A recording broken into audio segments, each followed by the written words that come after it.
In the humid nights of 1995 Miami, Beverly Jackson, a 39-year-old mother of four and a devoted pediatric nurse, disappeared without a trace.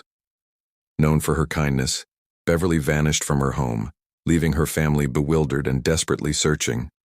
Several days later, her body was discovered in the trunk of a submerged car in a canal. Autopsy revealed signs of sexual assault, and her face showed bruising. The cause of death was drowning, but her body had multiple injuries, indicating she had been overpowered and thrown into the water. With few leads and her car found beneath murky water, investigators struggled to trace her last movements. It wasn't until 2003, 8 years later, that the case gained momentum. A tipster named Vilshan Laurenville, who knew the family of Beverly's daughter's friend, approached police and shared harrowing stories he'd heard. He claimed that at the time of Beverly's disappearance, Dooley Alonzo Green Jr., then just 15, had boasted about killing a woman.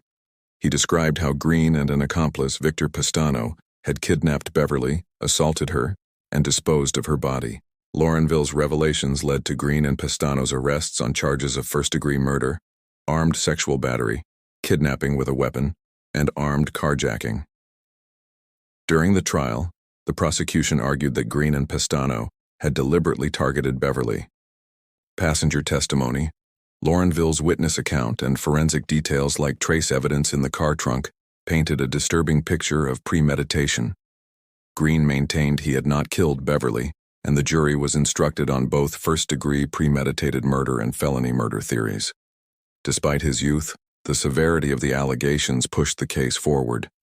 In 2008, the jury found Green guilty on all charges, sentencing him to life in prison for the murder and additional decades for the other crimes. Pestano also faced sentencing. Until a later resentencing, Green's life sentence reflected the judicial system's attempt to hold him accountable as if he were an adult. Years later, legal precedent shifted regarding juvenile sentencing. Green's life sentence was vacated, and the court ordered a new hearing in light of the Supreme Court rulings Graham v. Florida and Miller v. Alabama, which ruled automatic life without parole unconstitutional for juveniles. Appellate courts determined that while the conviction remained, resentencing was necessary as Green was entitled to consideration under the updated juvenile sentencing standards.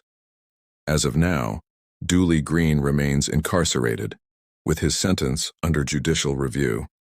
He may face a reduced prison term, but remains accountable for the heinous crimes he committed as a minor.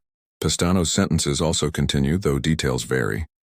Beverly's tragic end became a cautionary tale of youthful violence committed without empathy, and the delays that can stall closure.